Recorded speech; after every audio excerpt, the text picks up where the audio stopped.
Okay, we're back.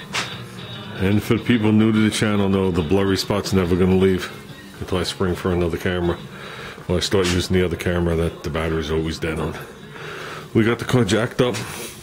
It's on jack stands. Rear's not fully hanging yet, but it will be.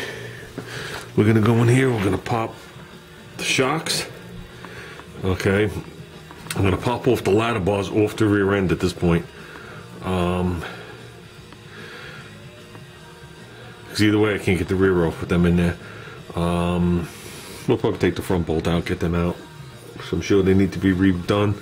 And then we'll pop off the 8 bolts that hold the rear end. That's good.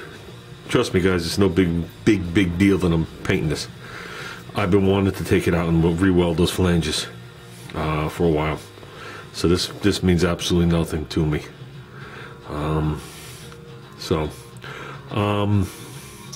Okay guys. There's another paint peel on that shock, huh? Cheap shit shock. Okay, we got the left and right one out. They're all labeled. There are slight differences between them. They're almost identical. I think they're wound up within a 1/16 of an inch of each other. So they are interchangeable, but I do label them because I did make them per each car. They do have my patented bushings in the front. I should have disconnected the shocks, put this thing back on the ground, and showed you guys that they don't bind. Maybe when we put it together.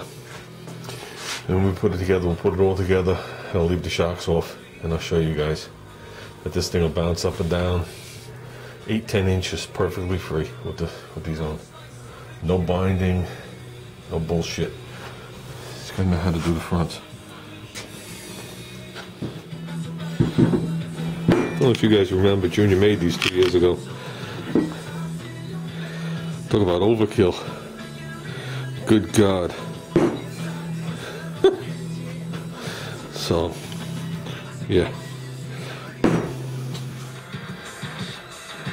Yeah. How shitty that cover looks. Besides everything else.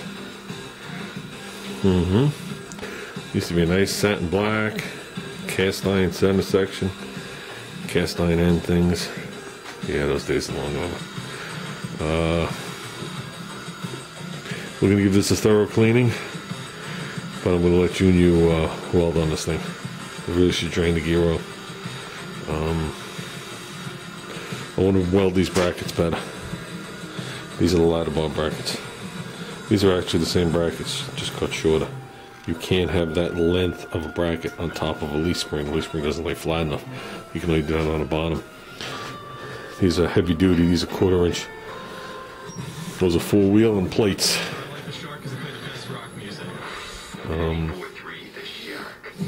Yeah, and I want them to put a bead of weld right along here and then grind this thing to a half circle. That'll keep the U-bolt from slipping down. That was the whole purpose of that bracket. But we can make it look prettier now. Yeah, it's a beefy motherfucker. Obviously I didn't lift that alone back in my heyday, but my hay has left my day. So, okay guys, these tubes are amazing. I'll give it 3 1/4.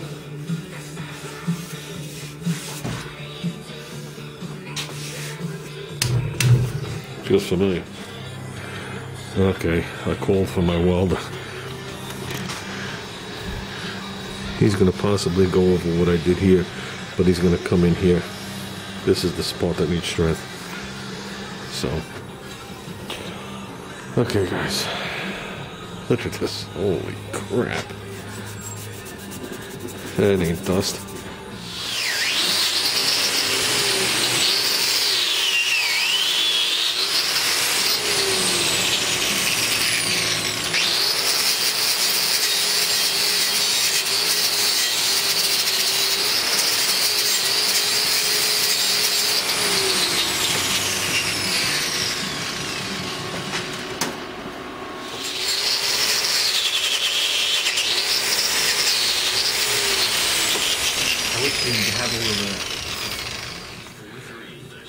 We're done. He got all in here, deep in here. He didn't do the outside. He went in, but that far down the tube here, around the front. He did these, which he didn't have to do. On all of those, that's the lifting, ripping force.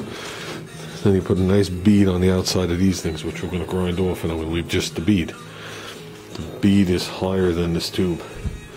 So that was the plan initially, and I never ground them off. I forgot. And we had the rear in the car that day, and it was painted. So then let's clean her up, make it look like something again. Yeah, let's make it a pride of the fleet. So, okay, he did good. He did that all stick weld. So, he doesn't have the tank out here right now for the TIG. So, and he said it, because of the way I welded them the first time, he didn't think the metal would be clean enough for a TIG weld. TIG welds require super clean metal. Stick weld will take anything that's in it. Because the tube I did with a MIG, the brackets I did with a flux core.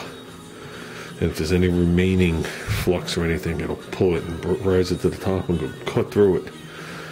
You might see a couple of little dots of porosity, but the other ones won't quite get through it. So, yeah. So we should be good. I'll be happy. We'll be happy. He's happy. So, it'd be nice if we could cut all this shit off. If I knew that that reel was solid, I would have ground that all off. But, doesn't matter. Okay, guys. That's it for tonight. I think we did enough.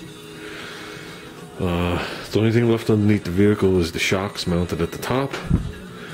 So we gotta take the two bolts out of the top, and then it's held in with the stud, you know, the rubber grommet top and bottom. We gotta do that, and just go into there with a blowgun real quick, and then just whack it with some undercoating, very light. And we're good, because this was all done under there. So, and there's not a lot of overspray shit. You know, just enough. But you're right, a lot of this will wipe off, and there's the cast iron. I don't know if I'm doing the cast iron again. I don't know. My mentalness will kick in.